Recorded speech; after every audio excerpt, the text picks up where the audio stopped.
थोड़ा आगे आगे। टॉपिक का नाम है वाच, जो कि हिंदी में पढ़ा दिए हैं और संस्कृत में पढ़ाने जा रहे हैं। अगर डिफिनेशन के साथ, परिचय के साथ अगर पढ़ा जाए तो एक वीडियो में संभव नहीं है, इसलिए हम इतना बताने का प्रयास किए इसमें कि जिससे बोर्ड में जो क्वेश्चन आए वो बन जाए। करीब इससे 2 से 3 नंबर का क्वेश्चन बोर्ड एग्जाम में पूछता है। देखिए कहां कहां से क्वेश्चन पूछता है, हम आपको बताते हैं। कभी कभी पूछ देगा कि वाच्य के कितने भेद होते हैं, तो याद रखेंगे कि वाच्य के भेद जो होता है वो 3 होता है। पहला का नाम है कर्तृवाच्य, दूसरा का नाम है कर्मवाच्य और तीसरा का नाम है भाववाच्य। कर्तृवाच्य कभी कभी यहाँ से इस प्रकार से क्वेश्चन पूछेगा कि कर्तृवाच्य के कर्ता में कौन सा विभक्ति, तो हम साफ लिख दिए प्रथमा विभक्ति। और कर्तृवाच्य के कर्म में कौन सा विभक्ति, तो द्वितीया विभक्ति। और ये दोनों सेम है, कर्मवाच्य और भाववाच्य दोनों सेम है। फर्क इतने हैं कि कर्मवाच्य में कर्म होता है और भाववाच्य में कर्म नहीं होता। तब कर्मवाच्य और भाववाच्य के कर्ता में देखिए तृतीया, और कर्मवाच्य के कर्म में प्रथमा और भाववाच्य में तो कर्म होवे नहीं करता, इसलिए लिख दिया नोट। अब उसके बाद लिखे यहाँ कर्मवाच्य और भाववाच्य में आत्मनेपद लकार का प्रयोग होता है, जैसे में लट लकार। बस इसमें 3 गो का प्रयोग करना है। एक वचन रहेगा तो ते, और द्विवचन रहेगा तो एते, और बहुवचन रहेगा तो अंते। अब हम लोग इधर आएंगे, ये कर्तृवाच्य वाक्य में हम लोग प्रयोग कर चुके हैं, ये अनुवाद का है, और इसी को हम लोग कर्मवाच्य और भाववाच्य में प्रयोग करेंगे। तो सा का हिंदी होता है वाह, और अगर इसको हम बदलना चाहेंगे कर्मवाच्य और भाववाच्य में, तो सा का रूप हो जाएगा ते, जिसका हिंदी हो जाएगा उसके द्वारा। तो मतलब होता है वे दोनों। अगर इसको कर्मवाच्य और भाववाच्य में चेंज करेंगे तो हो जाएगा ताभ्याम, जिसका हिंदी हो जाएगा उन दोनों के द्वारा या वे दोनों के द्वारा। ते मतलब होता है वे लोग, जिसको चेंज करेंगे कर्मवाच्य और भाववाच्य में तो हो जाएगा तय, हिंदी हो जाएगा उन लोगों के द्वारा या वे लोग के द्वारा। तब मतलब तुम इसको चेंज करेंगे तो हो जाएगा तवया, हिंदी होगा तुम्हारे द्वारा। युवा मतलब तुम दोनों, जिसको चेंज करेंगे तो हो जाएगा युवाभ्याम, हिंदी होगा तुम दोनों के द्वारा।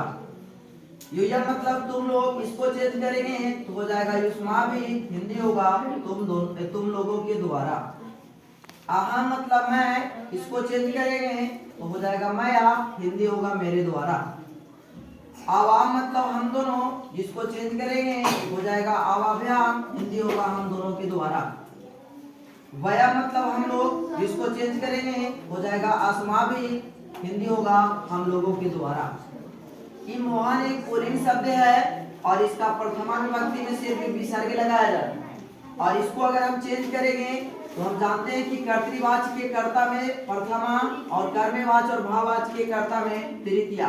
तो मोहन है, इसका तृतीया एक वचन में होता है मोहनेन, और सीता स्त्रीलिंग यानी लता पर जोड़ सकते इसको, तो लता शब्द का तृतीया एक वचन होता है लत्या, यहाँ सीता है तो सीत्या। अब देखिए हम लोग चेंज करेंगे कि कर्तृवाच्य से भाववाच्य में कैसे बदले, तो हिंदी और संस्कृत दोनों से समझेंगे। पहला लिखा हुआ एग्जाम्पल कि मैं पढ़ता हूँ, अगर इसको हिंदी में हम चेंज करना चाहेंगे, कर्मवाच्य तो नहीं होगा क्योंकि इसमें कर्म नहीं है, तो होगा भाववाच्य। तो मेरे द्वारा पढ़ा जाता है, बनेगा कैसे, तो मैं का स्पेलिंग होता है अहम, और पढ़ना के स्पेलिंग पठ, घर है सतमा, तो वहाँ लट लकार का है तो यहाँ हो जाएगा पठामी। और इसको जोड़े चेंज करेंगे हम भाववाच्य में, तो मेरे द्वारा का स्पेलिंग अभी तुरंत बताए कि अहम जो चेंज हो जाता है मया में, यहाँ लिखेंगे मया। और पढ़ना का स्पेलिंग होता है पाठ, यहाँ कुछ नियम है, अगर हंस रहे तो हंस में आत्मनेपद लकार जोड़े से पहले ये लगाया जाता है कि इसमें हलंत लगा दीजिए, और हलंत लगावे के बाद अपन मन से या जोड़िए और उसके बाद ते अंत जोड़ते रहिए। तो मेरा पट था, पढ़ना का स्पेलिंग पट लिख दिए और इसमें हलंत लगा दिए और उसके बाद अपन मन से या और ये मेरे द्वारा मैंने एक वचन है, एक वचन रहे तो ते, द्विवचन रहे तो एते और बहुवचन रहे तो अन्ते। यहाँ एक वचन था इसलिए जोड़ दिए थे। दूसरा, हम लोग लिखते हैं, तो हम लोग का स्पेलिंग व्यायाम हो गया और लिखना के लिख और उठा रहे सबसे लास्ट यानी कि उत्तम पुरुष बहुवचन हो गया लिखामा। हम इसको चेंज करेंगे तो हो जाएगा हम लोगों के द्वारा लिखा जाता है। व्यायाम जो है वो चेंज हो जाता है अस्माभि में, लिखे अस्माभि और लिखना के स्पेलिंग होता है लिख और जोड़े से पहले आधा कर देंगे ख को और इसमें या जोड़ेंगे और यहाँ अंत्य जुटेगा क्योंकि हम लोगों के द्वारा ये बहुवचन है इसलिए बहुवचन में जुड़ता है अंत।